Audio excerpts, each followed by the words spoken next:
अब प्रॉब्लम है एक, हमारे पास two mass M1 15 kg and M2 10 kg are attach to the end of a code.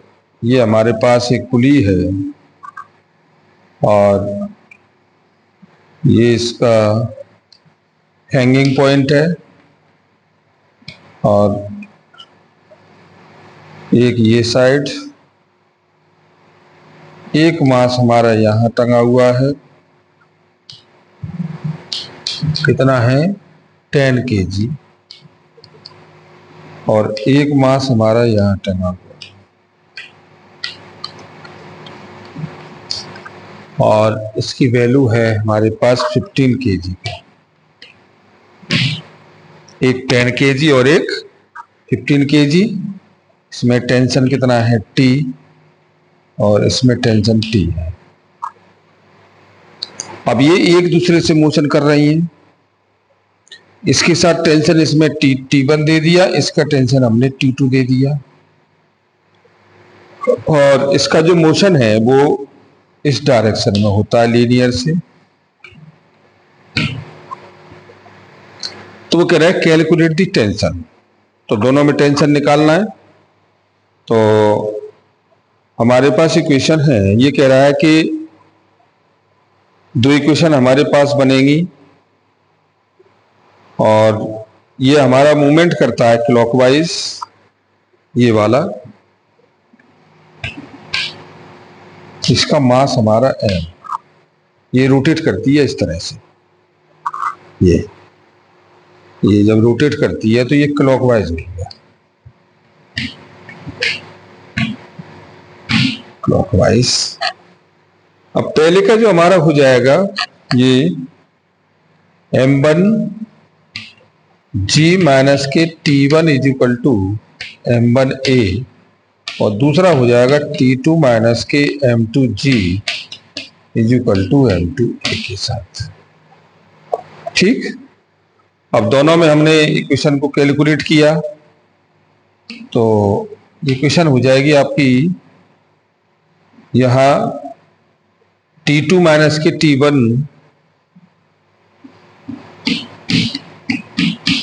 और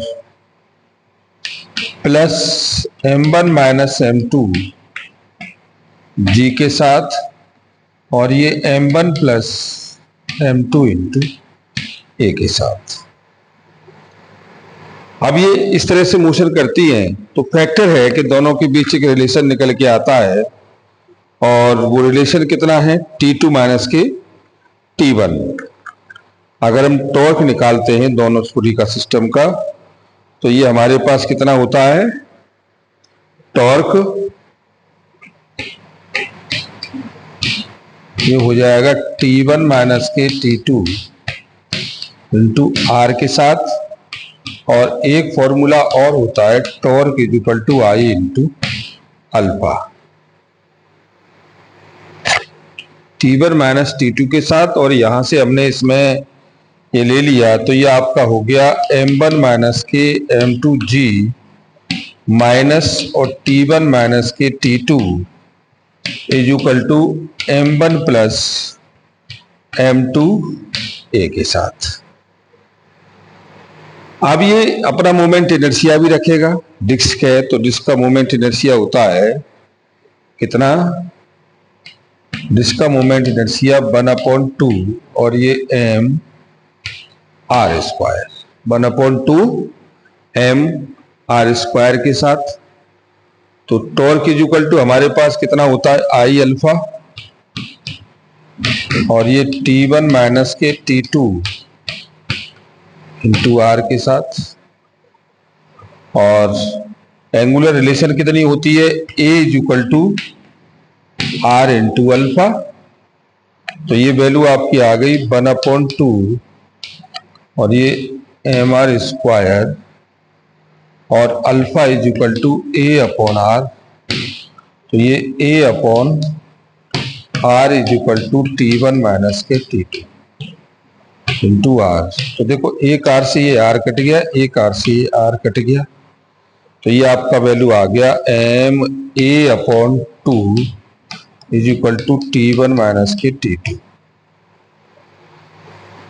अब इसकी जगह हम ये वैल्यू लगा दें तो ये कितना आ गया देखो, m1 माइनस के m2 g, और t1 की जगह हो जाएगा m1a upon 2 equal to m1 plus m2 a के साथ, और इसको इधर ले गए तो m1 माइनस के m2 g is equal to, और ये आपका m/2 plus m1 plus m2 और ये a के साथ, और ये एसिलेशन आ गया इसका आपका कितना, ये आ गया a is equal to m1 minus के m2 g अपॉन, और ये m/2 plus m1 plus m2 के साथ। ये a की वैल्यू हमें मिल गई m1 माइनस m2 g, तो हम इसमें से एसिलेशन भी डिसाइड कर लेंगे। तो वो कह रहा है कि code the acceleration of the system of the number of revolution, और पुली का कोई मास दे रखा होगा तो लग जाएगा, पुली का दे रखा है उसने, तो आप a निकाल लीजिएगा। तो ये है 15 माइनस के 10 g अपॉन, और ये 10/2 प्लस 15 प्लस 10, तो ये वैल्यू आपकी हो गई 2 से 2 5 जा, और ये 5 g अपॉन 20 और एक 35/6, तो a is equal to g/6 metre पर सेकेंड स्क्वायर। ये हमें एसिलेशन मिल गया, a हमको मिल गया, और रेडियस भी दे रखी है 0.1, तो इसमें आप निकाल सकते हो, टेंशन भी निकाल सकते हैं हम। तो a की वैल्यू हमको मिल गई, तो t1 माइनस t2 की वैल्यू कितनी आ जाएगी, t1 minus t2 is equal to, और ये वैल्यू आपकी आ गई कितनी, 10/2 इंटू 0.1, ये से कैंसिल हो गया तो 0.5 न्यूटन। तो एक इक्वेशन आ गई t1 minus t2 is equal to 0.5 है, और दूसरी इक्वेशन से हम यहां से निकालते हैं ये वैल्यू कितनी हो जाएगी, ये आपकी वैल्यू हो जाएगी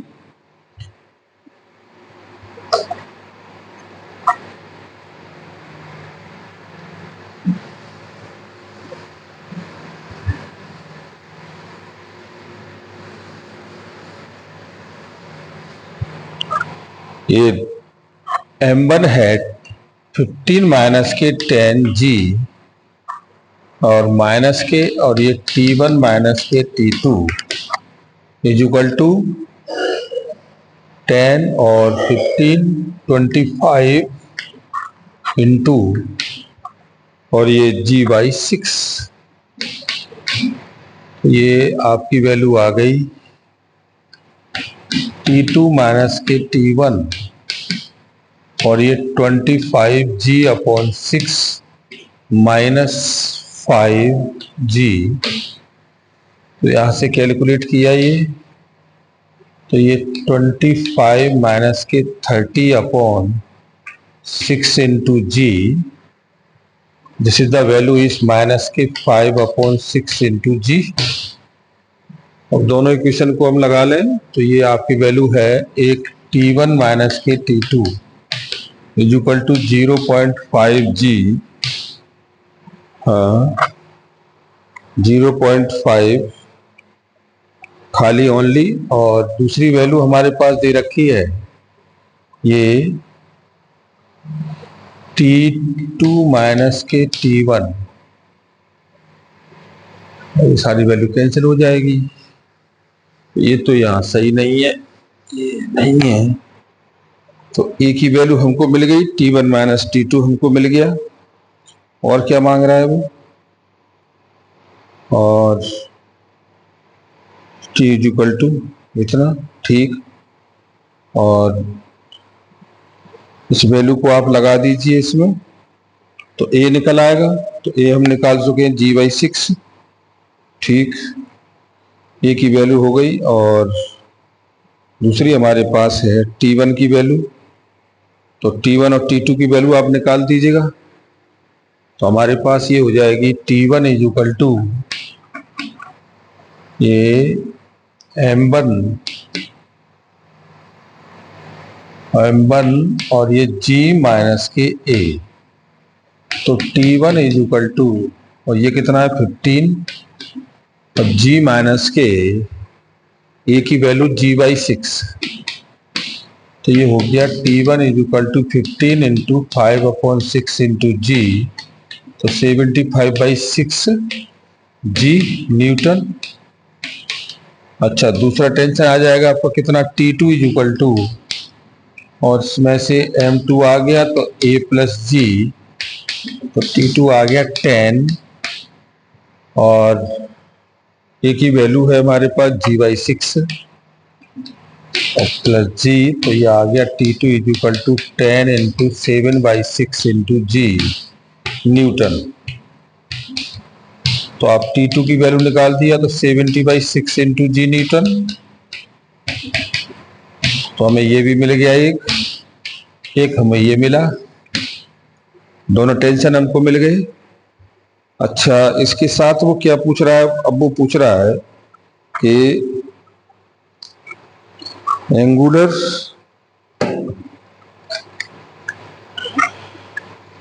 T1 T2 हो गया, और अब A अल्फा निकालना, रिलेशन जो है हमारे पास A की और थीटा की वैल्यू। टाइम दे रखा है 2 सेकेंड। तो अल्फा की वैल्यू हम निकाल लें इसमें से। तो A इज इक्वल टू हो गया R इंटू अल्फा। तो alpha is equal to, A की वैल्यू है G/6 और R की वैल्यू है 0.1। तो R की वैल्यू हो गई 1/10। तो 1/10 ये ऊपर चला गया। तो alpha is equal to 10/6 into G और सेकेंड स्क्वायर। तो T is equal to 2 second पर रिवॉल्यूशन पूछ रहा है, तो theta is equal to omega not T plus 1/2 alpha into T का स्क्वायर। तो theta is equal to 0 1/2 10/6 G into 2 into 2। तो देखो 2 से 2 कट गया, 2 से 2 3 जा, तो ये आ गया 10/3G रेडियन। तो हम ये सारी चीजें इसमें डिसाइड हो गई, हम निकाल सकते हैं। तो नंबर ऑफ रिवॉल्यूशन कितना आ गया, तो नंबर ऑफ रिवॉल्यूशन हो जाएगा n इज इक्वल टू θ/2π, और थीटा की वैल्यू है G/3 और अपॉन 2π। तो n हो जाएगा 10/6π इंटू G के साथ। ये आ गया number of revolution 10/6π into G के साथ। इसे हम कैलकुलेट कर सकते हैं। तो हमें इसमें एंगुलर डिस्प्लेसमेंट आ गया, एंगुलर एक्सीलरेशन आ गया, और टेंशन T1 T2 आ गया। ये सारी चीजें हमें मिल गई इसमें। अच्छा, इसमें एक प्रॉब्लम और है आगे, एक रिलेशन और निकाल सकते हैं, और वो रिलेशन है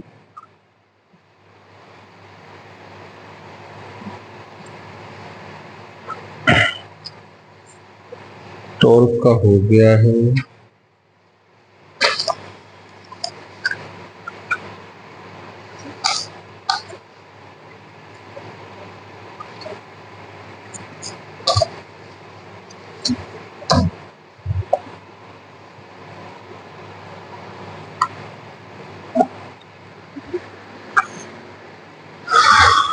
वो है एंगुलर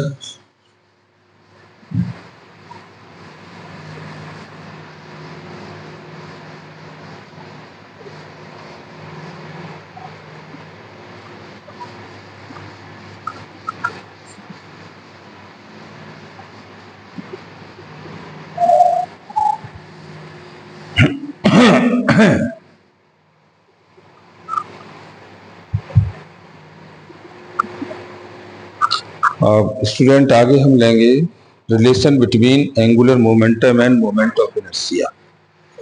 ये है relation between angular momentum end moment of inertia. और ये हमारे पास एक रिजिड बॉडी है, ये और ये इसका सेंट्रल है, और this is the body made of A mass m1 m2 m3 m4 given the position of r1 r2 r3 and r4। ये इसकी पोजीशन है r1 r2 r3 and r4, और ये एंगुलर वेलोसिटी इनकी ओमेगा है, constant है, मास इनका different है। तो यहाँ ये सभी कांस्टेंट एंगुलर वेलोसिटी से मूवमेंट करते हैं। तो आप यह लिख सकते हो कि let us consider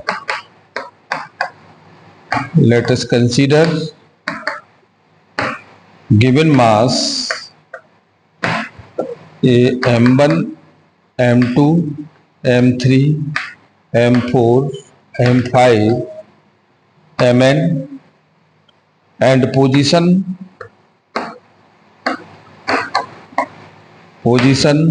r1 r2 r3 r4 rn and constant of angular velocity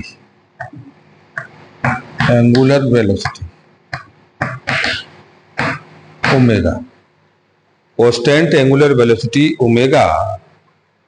और क्या बचता है इसमें? हाँ, linear velocity v1 v2 v3 v4 से लेकर vn। तो हम निकाल सकते हैं v1 is equal to r1 omega, v2 is equal to r2 omega, v3 is equal to r3 omega, और v4 is equal to r4 omega dot dot, और vn is equal to rn omega, vn is equal to rn omega. और ये हमारे पास आ गया v1 is equal to r1 omega, v2 is equal to r2 omega. अब angular momentum कितना हो जाएगा? मोमेंट हो जाएगा p, एंगुलर मोमेंटम आपका हो जाएगा L1, एवरी पार्टिकल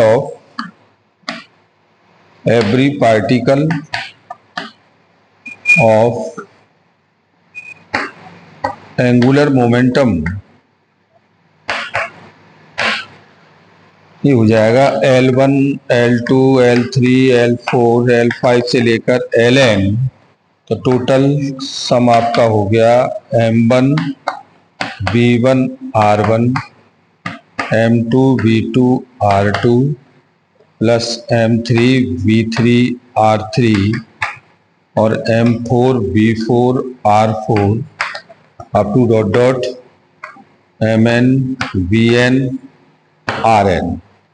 तो this is the value of nucleation of the linear acceleration. तो ये m1, ये r1 square omega, m2 r2 square omega plus m3 r3 square omega, m4 r4 square omega up to dot dot, which is the value of the common is omega। तो m1 r1 square, m2 r2 square, m3 r3 का square और m4 r4 square up to dot dot into omega। This is the momentum of inertia I1 plus I2 plus I3 plus I4 up to dot dot into omega, तो ये हमारे पास आ जाएगा sigma, और ये I N iota 1 is equal to into omega, तो L is equal to I into omega के साथ ये हमें मिल गया L is equal to I into omega. तो हमें एक रिलेशन मिल गया इसमें, और वो रिलेशन हमारे पास है L is equal to I into omega, और ओमेगा को हम यहाँ चेंज कर सकते हैं, तो ये आई ओमेगा स्क्वायर है, और ओमेगा आपका चेंज हो जाएगा v is equal to r omega, तो omega is equal to v upon r भी हो सकता है। तो आप ये भी वैल्यू लगा सकते हो average V A B upon R के साथ। Okay, thank you very much. ये आज का टॉपिक हो गया, और आप इसे कर सकते हैं कैलकुलेट।